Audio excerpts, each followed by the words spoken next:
नमस्कार, मैं अमित गोदियाल और आप देख रहे हैं उत्तराखंड का नंबर 1 डिजिटल चैनल पहाड़ टीवी। जैसा कि थोड़ी देर पहले और कुछ घंटे पूर्व हमने आपको दिखाया कि यूके पीएससी के गेट के बाहर से हमने आपको तस्वीरें दिखाई, युवाओं का आक्रोश दिखाया और दिखाया किस तरीके से आयोग के अंदर एंट्री मीडिया को नहीं मिल पाई। और सबसे बड़े सवाल ये रहे कि आखिर कब तक, हम जो लगातार बात कर रहे हैं, कब तक इस तरीके का जो प्रकरण है, चाहे पेपर लीक मामला हो, उसके बाद एक बड़ा खुलासा हमने जो आपको वादा किया था हम दिखाएंगे, उसको लेकर ही एक बड़ी अपडेट आपको लेके आ रहे हैं यूके पीएससी में। और आप सुनिएगा और आप हैरान होंगे कि किस तरीके से युवाओं का एक तरफ जहां हक मारा जा रहा है, वहीं यूके पीएससी के अंदर क्या सिस्टम है, कैसी प्रक्रिया अपनाई जा रही है और क्यों सवालों के घेरे में आज यूके पीएससी नजर आता है। और कोई ये नया खेल नहीं है, इसको लेकर बड़ा खुलासा कर रहे हैं तमाम लोग जो जुड़ते रहेंगे। इसे शेयर जरूर करिएगा। और आज हमारे साथ फिर से एक बार हैं एडवोकेट पुनीत कंसल जी, जिन्होंने लगातार बड़े खुलासे किए हैं, आरटीआई एक्टिविस्ट भी हैं और लगातार इससे पूर्व में भी आपने देखा होगा एक स्कूल की जो कन्याएं थी जिन्होंने लगातार इससे उन्हें पता चले कि खेल असल में क्या है। तो सीधे पुनीत कंसल जी के बाद चलते हैं, उनसे बात करते हैं। सर, स्वागत है एक बार फिर आपका। धन्यवाद सर। यूकेपीएससी का मामला चल रहा है, पटवारी परीक्षा लीक मामला। उसके बाद एक जब आपका फोन मेरे पास आता है और आप एक नया किस्सा बताते हैं यूकेपीएससी का, वो भी मैं भी चाहूंगा कि आप लोगों को भी बताएं कि किस तरीके से यूकेपीएससी में सारे खेल चल रहा है। ये यूकेपीएससी एक, क्योंकि आपने जो देखा, ये वास्तविकता है कि ये गेट नहीं खोलते तो आम पब्लिक की एंट्री नहीं है, तो अंदर क्या चल रहा है ये किसी को नहीं पता। अभी एक मामला मेरे सामने आया 2014 में, इन्होंने कुल सचिव की नियुक्ति करी और वो कुल सचिव की नियुक्ति इतनी फर्जी तरीके से है। मैंने आपका आज देखा, आपने लोगों ने अपने इंटरव्यूज दिए, उन्होंने बातें रखी हैं अपनी, कि उन्होंने कहा कि अगर पैसे का ही खेल है तो हम अपनी किडनी बेच देते हैं, माँ बाप बेच देते हैं या कुछ बेच देते हैं। तो ये एक समाधान नहीं है, पहली चीज तो ये, क्योंकि अगर कोई भ्रष्ट या पैसे देके नियुक्त होता है तो सबसे पहले आके अपने पैसे की रिकवरी करेगा, और एक नहीं दुगना या तिगुना रिकवरी करेगा। ये आप भी जानते हैं, हम भी जानते हैं कि मेरा पैसा पहले रिकवर हो, उसके बाद हम बाकी काम करेंगे। तो 2014 में इसी तरीके की एक सीधी भर्ती निकली थी कुल सचिव पद के लिए। उसमें कुल सचिव का फॉर्म भरा गया। आप वो यही देख लीजिए कि फॉर्म में ही दुनिया भर की अनियमितताएं हैं और उसके बाद लगातार लोगों द्वारा शिकायतें की जा चुकी हैं। कई संस्थाओं द्वारा इनके कुल सचिव के विरुद्ध शिकायतें हैं, वित्तीय अनियमितताएं इनके खिलाफ हैं, इनके सर्विस रिकॉर्ड में इनके खिलाफ है, मंडल आयुक्त द्वारा इनके खिलाफ रिपोर्ट दर्ज है, माननीय उच्च न्यायालय ने इनको गलत माना है, इनकी वित्तीय अनियमितताएं मानी गई हैं, जिस वजह से इनको कुल सचिव पद से डिमोट करके सहायक सचिव जेबी पंत इंजीनियरिंग कॉलेज में किया गया। उसके बावजूद भी, इतने सारे गबन आरोप होने के बावजूद भी, इनको कुल सचिव पद पे सीधी नियुक्ति देता है लोक सेवा आयोग। किस आधार पे देता है? क्योंकि ये तो अर्हताएं पूरी नहीं रखते। अगर आप लोक सेवा आयोग के जो अर्हताएं रखने का पार्ट होता है, या तो आप ऐसा पार्टी मत बनाए, और अगर आप वो पार्ट बनाते हैं तो ये उन बिंदुओं को ही पूरा नहीं करते हैं। और सबसे बड़ा सवाल जो खड़ा होता है, जो इनके डॉक्यूमेंट्स चेक करते हैं, जो इनके अपॉइंटमेंट इंटरव्यूज लेते हैं, वो किस तरीके के व्यक्ति क्या करते हैं, कुछ समझ नहीं आता। मैंने अभी 20 दिसंबर को इसकी शिकायत करी। अब तक लोक सेवा आयोग से तो कोई कार्रवाई हुई नहीं, ना ही कुछ पता चला है। अब तक मेरे पास लिखित में कुछ नहीं है। फिर मैंने इसमें इसलिए, क्योंकि मुझे पता था कि उत्तराखंड लोक सेवा आयोग हरिद्वार क्या इसमें कुछ करने वाला नहीं है, क्योंकि उनकी पूर्ण रूप से संलिप्तता है। तो इसलिए मैंने महामहिम राज्यपाल महोदय को भी इसकी कॉपी प्रेषित करी थी, शायद उनके स्तर से इस पर कुछ संज्ञान लिया जाए। अभी मैंने महामहिम राष्ट्रपति महोदय के समक्ष भी ये मामला उनके संज्ञान में डाला है। सर, मैं ना सरल भाषा में आपसे जानना चाहूंगा और आप भी समझिएगा कि क्या कहने का मतलब है। एक व्यक्ति यूकेपीएससी से कैसे चयनित होते हैं। एक तरफ जहां तो युवाओं को नौकरी नहीं मिल रही है, पेपर लीक हो जा रहा है, और एक सेक्शन ऑफिसर ये काम कर रहा है।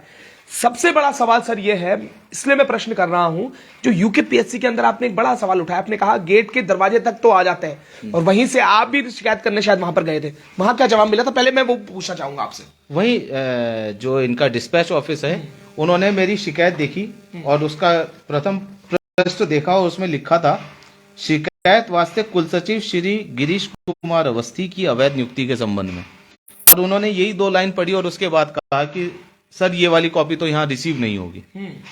तो मैंने उनसे पूछा कि ये कहाँ रिसीव होगी, तो बोले कि नहीं सर ये यहाँ पे रिसीव नहीं होगी। मैंने कहा आपका डिस्पैच ऑफिस है, आपका काम केवल पत्रों को रिसीव करना और संबंधित अधिकारी तक पहुंचाना है, जो सचिव महोदय का आपका पहुंचाने का है। इससे ज्यादा ना आप मेरे से प्रश्न पूछ सकते हैं, ना मैं आपको कोई बात बताऊंगा। कार्रवाई विभाग से होगी, अंदर से होगी। तो खैर उसने फिर इतना सुनने के बाद उसने ये रिसीव करी, जबकि ये शिकायत मेरे लेटर हेड पे है। शिकायत मेरे लेटर हेड पे है, तो इसकी तस्दीक तो मैं स्वयं करता हूँ। सारी सर्टिफाइड डॉक्यूमेंट के साथ, साक्ष्यों के साथ मैंने शिकायत दाखिल करी है, और ये साक्ष्य ऑलरेडी आयोग के पास हैं। मैं कुछ नया कुछ नहीं दे रहा आयोग को, मैंने अपनी शिकायत के अंदर नया कुछ भी नहीं दिया। ये सारे दस्तावेज आयोग के पास सुरक्षित है नियुक्ति के समय, लेकिन बस उन्होंने ध्यान नहीं दिया। सर एक सवाल आपसे भी करूंगा, क्योंकि एक तरफ युवा लगातार कमेंट कर रहे हैं सीबीआई इन्वेस्टिगेशन होनी चाहिए, भर्तियों में कैसे उन्हें मिलेगा, और जिसकी मैं जान पहचान की अगर मैं बात करूं, उत्तराखंड में एक बड़ा सवाल उठने लगा है अब, जिसकी जान पहचान है अधिकारियों से, नेताओं से, तो उनका सिलेक्शन जो है पैसे देके भी, साथ ही अलग अलग तरीकों से हो जा रहा है। ये जो आपने ये मामला है, इसकी तो पहले मैं ये जानना चाहूंगा, जो पूरे प्रकरण में जब ये भर्ती विज्ञप्ति आती है, ये पूरा नोटिफिकेशन आता है, उसमें क्या क्या चीजें मांगी होती हैं, उसमें क्या क्या जो एक क्वालिफिकेशन के रूप में हो, एक्सपीरियंस के रूप में हो, और उसमें कुछ पॉइंट्स थे जो आप मुझे बता रहे थे, वो भी लोगों तक आपको जरूर पहुंचाएं सर। ये हर नियुक्ति की अपनी एक अहर्ता होती है। तो अगर मैं केवल कुल सचिव की नियुक्ति की बात करूं, जिसको प्रकरण को मैंने उठाया है, इसमें सबसे पहले तो इनकी अपनी शैक्षणिक योग्यता और अनुभव है, जो इसमें अंकित किया गया था, जो कि ये पूरा नहीं करते, क्योंकि उसी दौरान इनको हाई कोर्ट से डिमोट किया गया था। और इसमें मंडल आयुक्त गढ़वाल मंडल की भी रिपोर्ट, अनुसचिव की भी रिपोर्ट दाखिल है, और इनकी सर्विस रिकॉर्ड में भी उस चीज को मेंशन किया गया कि इनको डिमोट किया है। तो डिमोट करने का मतलब है कि ये उस अहर्ता को तो रखते ही नहीं। फिर फॉर्म के अंदर लिखा कि आप कभी जीवन में डिमोट किए गए या नहीं किए गए अपने सर्विस काल में, वो भी आप क्योंकि दिखाइएगा सर इसमें। हाँ, इसके अंदर वो बिंदु पे भी इन्होंने लिखा नहीं। देखिए, झूठे साक्ष्य इन्होंने आयोग को दिए, और यहाँ पे आयोग की जो सिलेक्शन कमेटी है उसके ऊपर प्रश्न खड़ा होता है कि वो किस तरीके से जांच करते हैं कि उन्होंने इस चीज को इग्नोर किया और ना इसकी जांच करी कि ये नहीं लिख रहे हैं तो किस रीजन से। क्योंकि इस दौरान ये लॉ भी करते हैं, और लॉ करने के बाद अपनी रेगुलर स्टडी, या तो ये लॉ ही कर सकते हैं या नौकरी कर सकते हैं, क्योंकि विधिक स्नातक बिल्कुल रेगुलर है, अभी तक प्राइवेट नहीं हुआ। तो या तो आप नियुक्ति नौकरी पे ही रह सकते हैं, या आप वकालत की पढ़ाई ही कर सकते हैं। बिल्कुल, वो पेज भी आपको दिखाएंगे, और पूरा एप्लीकेशन फॉर्म जो सर आप बता रहे हैं, अब वो भी आप देखिएगा। पहले लास्ट में सर वो भी दिखा ये, हाँ ठीक है, आप इधर थोड़ा कैमरे की तरफ दिखाइए, कैमरामैन को बोलूंगा थोड़ा जूम करके बताइएगा ये पॉइंट, जिसमें पीला हिस्सा जो किया हुआ है, पीला जो आप देख रहे होंगे, आप पढ़िएगा खुद, आप लोग भी देखिएगा, जिसमें लिखा हुआ है, और ये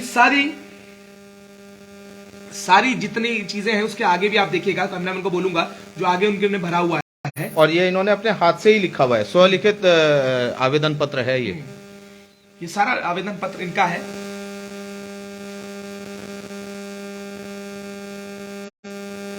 कि इनको कोई डिमोट आप हुए हैं या नहीं हुए हैं, ये एक प्रश्न है आयोग का, जिसपे ये अवस्थी जी लिखते हैं नहीं, जबकि इनका हाई कोर्ट का और अनुसचिव का, गढ़वाल आयुक्त का रिपोर्ट इसमें दाखिल है। लास्ट सर मैं देखना चाहूंगा, वो भी दिखाना है जो इनका डिमोशन हुआ है, ये वाला जो हिस्सा है, मैं कहूंगा ये भी दिखाइएगा, जिसमें सारा एक्सपीरियंस ये देखिए, ये जेबी पंत यूनिवर्सिटी अपने लेटर पैड पे लिख के देती है कि ये लेखाकार रहे, उसके बाद सहायक कुल सचिव, उसके बाद कुल सचिव, फिर डिमोट होके ये दोबारे से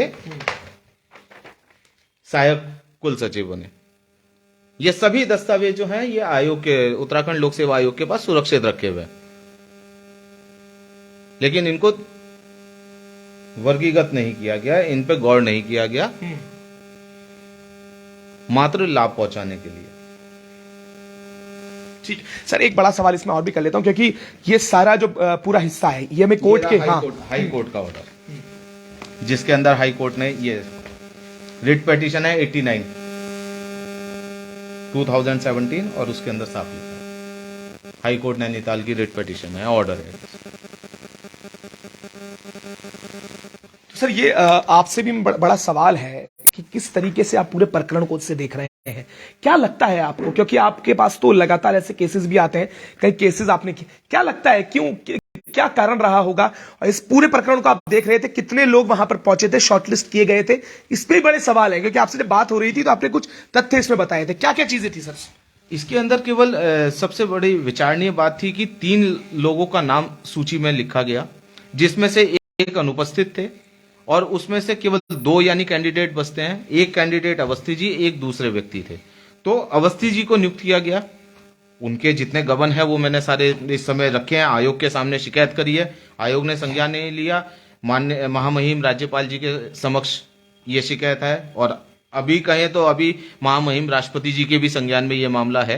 तो डेफिनेटली मुझे अपनी पूरा विश्वास है कि इस पे न्यायिक कार्रवाई होगी डेफिनेटली, और अगर ये अवस्थी जी दोषी हैं तो इनको सजा मिलेगी। और मैं चाहता हूं कि सजा का थोड़ा सा मेरा राज्य सरकार और केंद्र सरकार से एक निवेदन है कि सजा का प्रावधान को थोड़ा सा बदला है। इस पे रोक तभी लग पाएगी क्योंकि इन्होंने अपने सर्विस काल में पैसा बहुत कमाया होगा। जो इस तरीके के व्यक्ति होते हैं ये कई तरीके के गबन करते हैं, कई तरीके के और उल्टे सीधे काम करके पैसे कमा लेते हैं। इनकी जो आमदनी है वो मात्र तनख्वाह नहीं होती, बहुत तरीके होते हैं क्योंकि पावर में होते हैं।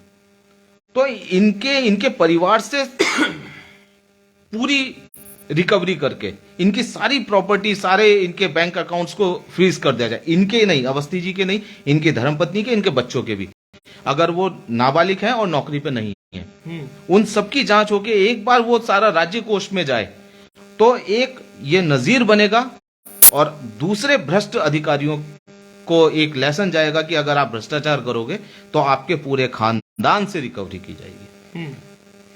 सर इसमें एक विभाग, जिस विभाग में ये अभी जिस यूनिवर्सिटी और उसकी बात आप कर रहे थे, वहां पर भी आप कुछ बात बता रहे थे, उसको लेकर भी जानना चाहूंगा कि किस तरीके से जेबी पंत से लेकर और फिर उसके बाद यूकेपीएससी का जो सिलेक्शन इनका किया गया और उसके बाद कुल सचिव और रजिस्ट्रार इन्हें बना दिया गया, क्या कहेंगे उसको लेकर?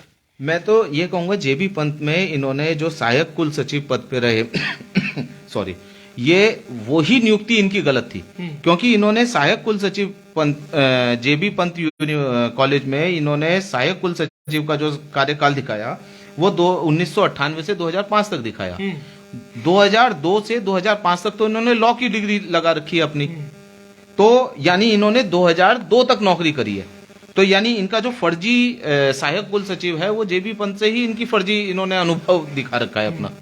तो इनकी तो रिकवरी 2002 से होनी चाहिए, उसके बाद से ही इनके सारे के सारे फर्जी प्रमाण पत्र हैं और इनके ऊपर तो विधिक कार्यवाही होनी चाहिए, क्योंकि विधिक इन्होंने किस तरीके से इन्होंने डिग्री हासिल कर ली, विधिक की तो डिग्री लेने के नहीं है। और दूसरा, फिर ये कुल सचिव रहे, इन्होंने लगभग 25 से 30 करोड़ रुपए के इन्होंने कंस्ट्रक्शन के कार्य करवा दिए यूनिवर्सिटी के अंदर, बिना किसी अप्रूवल के, बिना किसी जांच के, और अपने साइनिंग अथॉरिटी यही थे, अपना साइन किया और पास करवा दिया, आगे बिल पेश कर दिए। अगर आप रेगुलर, मैं तभी अभी थोड़ी देर पहले बोला कि इनकी कार्य भी देखा जाए। अगर मैंने ये शिकायत मैंने करी है इनके दस्तावेजी, इनके नियुक्ति प्रमाण पत्र और जो लोक सेवा आयोग की है, लेकिन व्यक्ति विशेष भी इसमें गबन करता है तो इसके खिलाफ भी कार्रवाई हो और इनके द्वारा जितने ऑर्डर पास किए गए हैं, जितने भी, उन सब की जांच हो कि वो सही है या गलत है। एक सर एक बड़ा प्रश्न आ रहा है, एक हमारे जो अभी देख रहे हैं उसमें से एक व्यक्ति ने पूछा है, रत्ती डोगरा करके, उन्होंने कहा है टर्मिनेट नहीं हुए हैं, वो डिमोट हुए हैं अकॉर्डिंग टू योर रिकॉर्ड, उनसे पद छूट पूछा है, जिसका मतलब होता है सेवा से हटाना। ये भी थोड़ा सा आप क्लियर कर दीजिएगा। हाँ, सेवा से हटाना, जी बिल्कुल। आपने जो अनुभव मांगा है वो 15 साल का अनुभव मांगा है लोक सेवा आयोग ने कुल सचिव पद के लिए। तो जिस समय आपसे वो पद से हटाया गया, पद से हटाना मतलब आपको डिमोट किया गया है, तो यानी आप वो अर्हता नहीं रखते। जब आप वो अर्हता नहीं रखते तो आपका एप्लीकेशन फॉर्म रिजेक्ट होता है। और सबसे बड़ी बात ये है कि मैंने आपको अभी दिखाया था फॉर्म में, इन्होंने अपने जो फॉर्म के अंदर लॉ का जो लिखा है वो डिग्री का क्रमांक संख्या लिखा है, ना कि इन्होंने प्रमाण पत्र संख्या लिखा है। प्रमाण पत्र संख्या एनरोलमेंट नंबर दूसरा होता है और सीरियल नंबर दूसरा होता है। तो और उसको तस्दीक करता है लोक सेवा आयोग, उसने उसकी जांच नहीं करी। रेगुलर सर्विस में रहते हुए आप एक रेगुलर कोर्स कैसे कंडक्ट कर सकते हैं, और उसकी आप डिग्री भी लगा रहे हैं। जो फॉर्म है वो स्वलिखित है, मेरा लिखा हुआ नहीं है, वो अवस्थी जी का लिखा हुआ है, सामने है। तो ये इस चीज का सबसे बड़ी बात है कि जब आपको एक लोक सेवा आयोग 15 साल का अनुभव मांगता है और आप अगर उस दौरान डिमोट हुए हैं, तो डिमोट का मतलब है कि आपका वो अनुभव नहीं है, आपने उसी दौरान रेगुलर कोर्स भी किया है। और ये क्लॉज जब फॉर्म के अंदर मेंशन है और आप उसमें नहीं लिख रहे हैं, तो आप खुद एक क्राइम कर रहे हैं, जो एक हीनियस क्राइम में आता है। तो इसमें सर आगे क्या करने वाले हैं, क्योंकि देखिए युवा भी आपको देख रहा है और तमाम लोगों के अलग अलग कमेंट्स यहां पर आ रहे हैं, जिसमें जेबी पंत को लेकर, यूके पीएससी को लेकर तमाम चीजें आ रही हैं। पटवारी परीक्षा को भी आपने देखा किस तरीके से परीक्षा लीक हुई, उनके बारे में भी थोड़ा मैं पूछना चाहूंगा, क्योंकि आप तो यहीं हरिद्वार रहते हैं और हरिद्वार में आप कई बार लोक सेवा आयोग आपका जाना होता होगा, कई प्रकरण आपके सामने आते होंगे। क्या कहेंगे, किस तरीके की चीजें आप देखते हैं, युवाओं को क्या बोलना चाहेंगे? जी,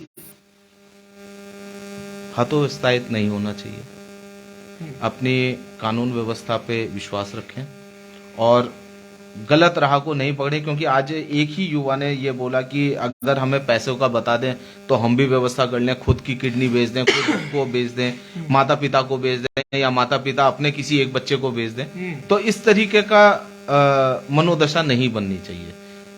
अपने ऊपर विश्वास रखें, अपनी क्षमता पे विश्वास रखें, और गलत हो रहा है तो उसके खिलाफ आवाज उठाएं। यही मेरे युवाओं से कहना है। अब सर आगे क्या करने वाले हैं इस प्रकरण को लेकर? ये बड़ा सवाल उठ रहा है और बड़ा मामला है अपने आप में यूके पीएससी को लेकर। अभी ये मामला डेफिनेटली लोक सेवा आयोग से तो उम्मीद नहीं कि वो इसमें कोई सकारात्मक निर्णय लेगा, लेकिन महामहिम राज्यपाल महोदय और महामहिम राष्ट्रपति जी पे मुझे पूर्ण विश्वास है।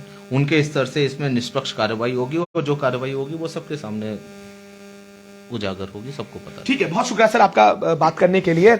और इस मामले को लेकर क्या मोड़ आता है, ये भी देखने वाली बात होगी। दिसंबर में एडवोकेट साहब ने कंप्लेंट की है, उसके बाद अब राज्यपाल द्वारा क्या कदम उठाए जाएंगे, ये भी अब देखने वाली बात है। पर सवाल यहां पर यह है कि यूके पीएससी में जहां एक तरफ युवाओं के साथ एक बड़ा धोखा हुआ है, जहां एक सेक्शन ऑफिसर ने परीक्षा लीक करके एक युवाओं को एक ऐसी स्थिति में डाल दिया है जो आपने देखा आज किस तरीके से हताश युवा नजर आते हैं। पर अब सवाल यह है कि इस प्रकरण को लेकर क्या सरकार करने जाएगी और क्या सरकार कदम उठाती है, ये भी देखने वाली बात होगी। और अभी ऐसे कई खुलासे हम आगे करते रहेंगे। तब तक के लिए ऐसे ही जुड़े रहिएगा और देखते रहिएगा पहाड़ टीवी।